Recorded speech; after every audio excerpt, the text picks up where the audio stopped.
Nabi ke begah i'mal li dunyaka biqadri maqamika fiha wa'mal li akhiratika biqadri maqamika fiha wa'mal lillahi biqadri hajatika ilaih wa'mal linnari liqadri sabrika alaiha. Pernah berai Nabi kerja li kata urusan dunia biqadri maqamika fiha ube na tetap kata lambumo dum natrep udep landunya yang ku benan da kerja nyo yang lado murung kerja alam dunia nyo kepikir hana mati-mati na mati-mati li umu katu 60 menyo umu galep til hedon tu dingai umu kai mangplo menyo umu biasa le belah don tu umu 60 le yang rata-rata itanyo melingai ba umu 50 tu nyantang yang ke pegat rumah thang-thang hanali mati ke inai merdu pegat rumah Sabah yum 1,5 miliar di Medan belo rumah Sabah yum 2 miliar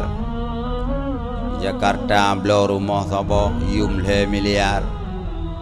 di Banda Aceh belo rumah Sabah yum 500 juta pegat boh rumah anai rumah pegat boh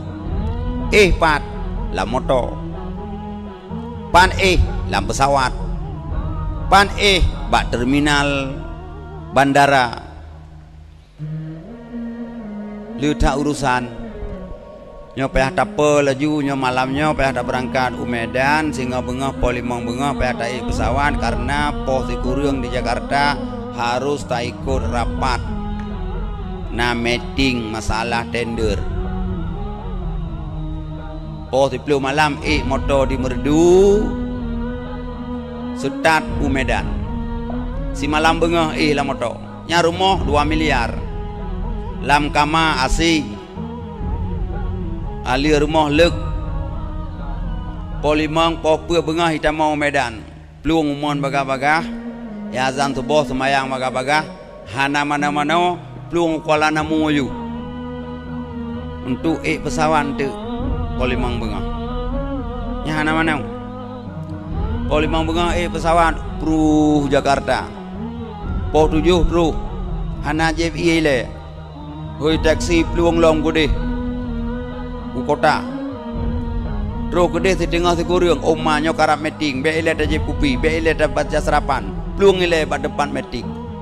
malam hana mutome di rumah mana bengah hana murumpa sarapan pagi tidak dapat hanya sekedar untuk mencari harta yang umu kaimang blodon